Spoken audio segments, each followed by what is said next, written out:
Hello guys, welcome back to my channel. I am Adi here. I am going to show you xiaomi RedmiBook 15 and a laptop. This is a budget oriented laptop. This is a unboxing and first impression video. Unboxing.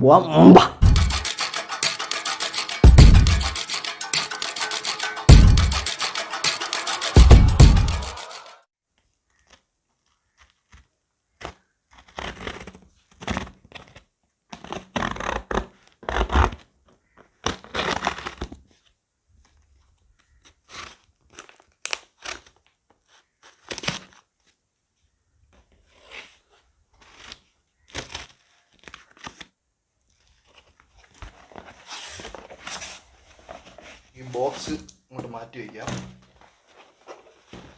guys, this is our Redmi laptop. This is a basic variant. i3 11th gen processor. There is 8 GB of RAM, DDR4 RAM. There are two variants, 256 GB and 512 GB. We have 256 GB. കുറച്ച് പൈസയുടെ വ്യത്യാസമേ ഉള്ളൂ 512 GB storage എടുക്കാനായിട്ട്. So അതുകൊണ്ട് ഞാൻ 512 തന്നെയാണ് മേടിച്ചിട്ടുള്ളത്. അതിനു മുമ്പേ കാര്യം പറയാം, ഇത് ഒരു എൻ്റെ യൂസിനുള്ളൊരു സാധനമല്ല. ഇതെന്ന് പറഞ്ഞാൽ ഇപ്പോൾ പഠിക്കുന്ന, അതായത് ഡെയിലി ഓൺലൈൻ ക്ലാസ്സും അല്ലെങ്കിൽ ഒരു വർക്ക് അറ്റ് ഹോമൊക്കെ ഉള്ള ഒരാൾക്ക് ഈസി ആയിട്ട് ഹാൻഡിൽ ചെയ്യാൻ പറ്റുന്ന ഒരു പ്രൈസാണ് ഇതിന് വരുന്നത്. അതിന് വേണ്ടിയുള്ള പ്രൊസസ്സറും ബാക്കി കാര്യങ്ങളൊക്കെയാണ് ഇതിൽ വന്നിട്ടുള്ളത്. നമുക്ക് ബാക്കി അൺബോക്സിങ്ങിലേക്ക് കടക്കാം. അതിനു മുമ്പ് ഇതിൽ എഴുതിയിട്ടുണ്ട് 19:6 full HD display, long battery, അതായത് 65 വാട്ടിൻ്റെ ഫാസ്റ്റ് ചാർജിങ്ങോടെ കൂടിയുള്ള ഒരു ബാറ്ററിയാണ് പറയുന്നത്. അതായത് 10 hours ഒരു ബാറ്ററി ബാക്കപ്പ് നിൽക്കുമെന്നാണ് ഇതിൽ പറയുന്നത്. അതുപോലെ തന്നെ മൈക്രോസോഫ്റ്റിൻ്റെ 2019 സീരീസിലുള്ള ഹോം ആൻഡ് സ്റ്റുഡൻറ്റ് എന്ന് പറഞ്ഞാൽ, അതായത് നമ്മുടെ വേർഡ്, എക്സൽ, പവർ പോയിൻ്റ് അതെല്ലാം ഒറിജിനൽ തന്നെ ഇതിനകത്ത് ഇൻബിൽറ്റ് ആണ്.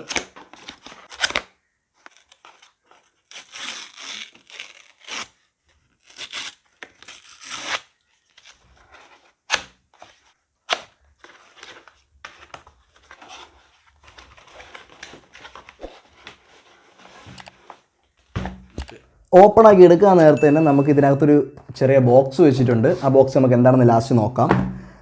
പിന്നെ നല്ല ടൈറ്റ് പാക്കിംഗ് ആയിട്ട് നമ്മുടെ ലാപ്പ് വെച്ചിട്ടുണ്ട്. നമുക്കത് മാറ്റാം. അതിനുശേഷം ബോക്സിനകത്ത് വേറെ അതുപോലെ തന്നെ ഒരു തെർമോക്കോളാണ്, വേറെ ബോക്സിനകത്തൊന്നുമില്ല. നമുക്ക് ബോക്സ് അങ്ങോട്ട് മാറ്റി വയ്ക്കാം. നമുക്ക് ലാപ്പ് മാറ്റി വെച്ചതിന് ശേഷം ബോക്സിനകത്ത് എന്തുണ്ടോ എന്ന് നോക്കാം. ബോക്സ് ഓപ്പൺ ആക്കാൻ നേരത്തെ തന്നെ നല്ല ടൈറ്റ് പാക്കിംഗ് ആണ്, വേറൊന്നുമില്ല. ചാർജറാണ്, നമ്മുടെ വയറ്, അതുപോലെ തന്നെ നമ്മുടെ 65 വാട്ടിൻ്റെ ചാർജർ.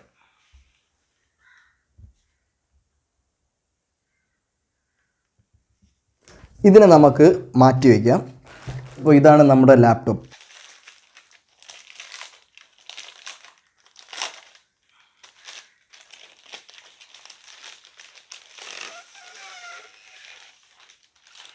ഇപ്പോൾ ഇതിൻ്റെ കളർ എന്ന് പറയുന്നത് ചാർക്കോൾ ഗ്രേ ആണ്. അതുപോലെ തന്നെ റെഡ്മിയുടെ ബ്രാൻഡിങ്ങിന് കൂടെ ചെറുതായിട്ട് പവർ യുവർ ക്രിയേറ്റിവിറ്റി എന്ന് എഴുതിയിട്ടുണ്ട്. പോർട്സ് വരുമ്പോൾ നമ്മുടെ ചാർജിങ് പോർട്ട്, അതുപോലെ തന്നെ ഇതൊരു പവർ ഇൻഡിക്കേറ്റർ ആണ്. 3.2 Gen 1ൻ്റെ 2 USB A ടൈപ്പ് പോർട്ടുണ്ട്, അതുപോലെ തന്നെ HDMI പോർട്ടും ഉണ്ട്.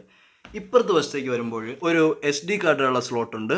ഇത് നമ്മുടെ ഓക്സ് കേബിൾ കൊടുക്കാനുള്ളതാണ്. ഇത് Gen 1 ആണ് ഇത് വരുന്നത്, USB പോർട്ട് വരുന്നത്. പിന്നെ ഇതെന്ന് പറഞ്ഞ ഒരു ലോക്ക് സ്ലോട്ടാണ്.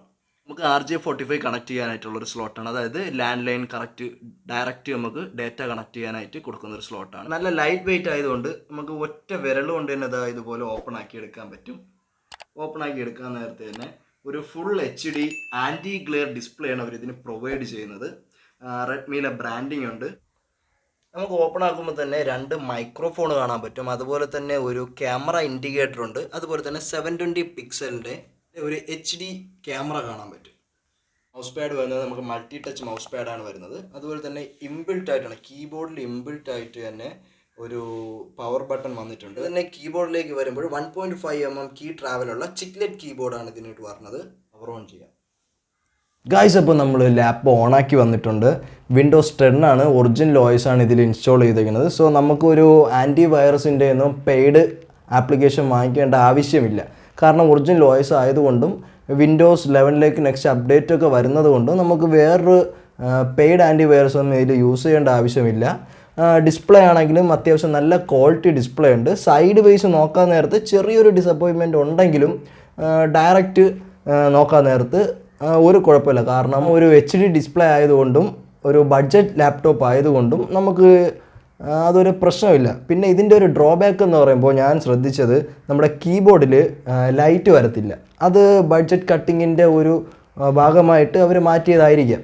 പക്ഷേ സ്ക്രീനിൽ നിന്നും ഡയറക്റ്റ് ലൈറ്റ് ഇതിൽ വരുന്നത് കൊണ്ട് നമുക്ക് അതൊരു ബുദ്ധിമുട്ടായിട്ട് തോന്നുന്നില്ല. നമുക്കൊരു ഡ്രോബാക്ക് പറയണമെന്നുണ്ടെങ്കിൽ അത് പറയാം. പക്ഷേ ആ ഒരു ബഡ്ജറ്റും കൂടെ നമ്മൾ നോക്കുമ്പോൾ നമുക്ക് അത് എന്തായാലും അക്സെപ്റ്റബിൾ ആണ്. അതിനൊക്കെ നമുക്ക് വാങ്ങിക്കാൻ പറ്റിയൊരു ലാപ്പാണ്. ഇതിൻ്റെ എക്സാക്ട് പ്രൈസ് വന്നിട്ട് 41,000 ആണ് ഇപ്പോഴും കാണിക്കുന്നത്. സോ ഓഫർ ഉള്ളപ്പോൾ നമുക്കിത് എന്തായാലും ഈ ബഡ്ജറ്റിന് എടുക്കാം. അതുപോലെ തന്നെ വേറൊരു ഡ്രോബാക്കും കൂടെ ഇതിൽ ഞാൻ കണ്ടതെന്ന് പറഞ്ഞാൽ നമുക്ക് കീബോർഡിലാണ് ഇതിൻ്റെ പവർ ബട്ടൺ വരുന്നത്. ഇപ്പം ഹൈ ബ്രാൻഡ്സ് എല്ലാത്തിലും നമുക്ക് പവർ ബട്ടൺ കീബോർഡിൽ വരുന്നത് പവർ ബട്ടൺ കീയിൽ തന്നെയാണ് വരുന്നത്. പക്ഷേ ഇതിൻ്റെ ഒരു ബുദ്ധിമുട്ട് എന്ന് പറഞ്ഞാൽ ഇൻ കേസ് ഓഫ് എന്തെങ്കിലും ഡാമേജ് കീബോർഡിനായാൽ, അതായത് ഒരു 2 വർഷം 3 വർഷം ആ റേഞ്ചൊക്കെ ആകുമ്പോൾ ഓട്ടോമാറ്റിക്കലി കീബോർഡ് നല്ല യൂസ് ഉണ്ടെങ്കിൽ കീബോർഡ് കംപ്ലൈൻറ്റ് വരാം. അപ്പോൾ ഒരു പെട്ടെന്നുള്ളൊരു ആവശ്യത്തിന് ആ സമയത്ത് നമുക്ക് ഇത് ഒന്നും ഓണാക്കാൻ പറ്റത്തില്ല. അതേസമയം നമുക്ക് സെപ്പറേറ്റ് ആയിട്ടാണ് ഒരു പവർ കീ വരുന്നതെന്നുണ്ടെങ്കിൽ നമുക്കൊരു എക്സ്റ്റേണൽ കീബോർഡ് വെച്ചിട്ടോ അല്ലെങ്കിൽ ഓൺ സ്ക്രീൻ കീബോർഡ് വെച്ചിട്ടോ നമുക്കിത് യൂസ് ചെയ്യാന്നുള്ളതേ ഉള്ളൂ. പിന്നെ സ്പെയറിൻ്റെ അവൈലബിലിറ്റി പോലെ ഇരിക്കും ഈ പാർട്സ് മാറ്റുന്ന കാര്യം. സോ ആ ഒരു ഡ്രോബാക്ക് എന്ന് പറഞ്ഞാൽ വാങ്ങിച്ച് 2 വർഷം വാറൻറ്റി ഉണ്ട്, അതിലൊന്നും പ്രശ്നമില്ല. അത് കഴിഞ്ഞിട്ടുള്ള കാര്യം എല്ലാം ഞാനിപ്പോൾ ലാപ്പ് യൂസ് ചെയ്യുന്ന ആളാണ്. എൻ്റെ കീബോർഡ് കംപ്ലൈൻ്റ് ആയിട്ടുണ്ട്. സോ ലാപ്പ് യൂസ് ചെയ്യുന്ന മിക്ക ആൾക്കാരും ഒരു ഹാർഡ് യൂസേഴ്സ് ആണെന്നുണ്ടെങ്കിൽ അതിൻ്റെ കീബോർഡ് എന്തായാലും ഒരു 2 വർഷത്തേക്ക് കംപ്ലൈൻറ്റ് വരാം. അപ്പോൾ നമുക്കിത് യൂസ് ചെയ്യാൻ ഒരു ബുദ്ധിമുട്ടുണ്ടാവും.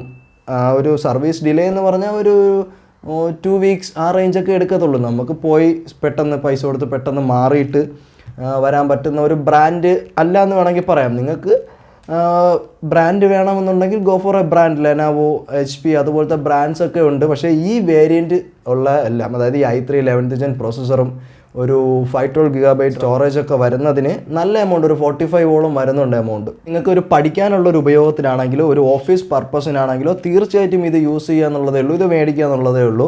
ഇതിൻ്റെ ലിങ്ക് ഞാൻ എന്തായാലും ഡിസ്ക്രിപ്ഷൻ ബോക്സിൽ കൊടുത്തേക്കാം. ഒരു സീസൺ എൻഡ് സെയിലൊക്കെ ഇതിന് നല്ല ഓഫർ വരും. ഓഫർ വരുമ്പോൾ നിങ്ങൾക്ക് ഇത് മേടിക്കാം. അല്ലാതെ 41,000 ഇത് വർത്തല്ല. 42,000 പ്രൈസ് റേഞ്ച് ഒക്കെ ആണെങ്കിൽ ലെനോവോയുടെ ഒരു ഇതേ വേരിയൻറ്റ് വെച്ചിട്ട് 256 GB ഒരു SSD വരുന്നത് വാങ്ങിക്കാം. ഗായ്സ്, അപ്പോൾ ഇത്രയേ ഉള്ളൂ റെഡ്മിയുടെ ലാപ്ടോപ്പിൻ്റെ വിശേഷങ്ങൾ. തീർച്ചയായിട്ടും നിങ്ങൾക്കൊരു ബഡ്ജറ്റ് ഓറിയൻറ്റഡ് ലാപ്പ് വേണമെന്നുണ്ടെങ്കിൽ നിങ്ങൾക്കിത് തീർച്ചയായിട്ടും മേടിക്കാം. അതുപോലെ തന്നെ നിങ്ങൾ തന്ന സ്നേഹത്തിനും സപ്പോർട്ടിനും വളരെയധികം നന്ദിയുണ്ട്. Keep supporting me guys. Channel ഇതുവരെ സബ്സ്ക്രൈബ് ചെയ്യാത്ത ആൾക്കാരാണെങ്കിൽ ജസ്റ്റ് ചാനൽ സബ്സ്ക്രൈബ് ചെയ്തേക്കുക.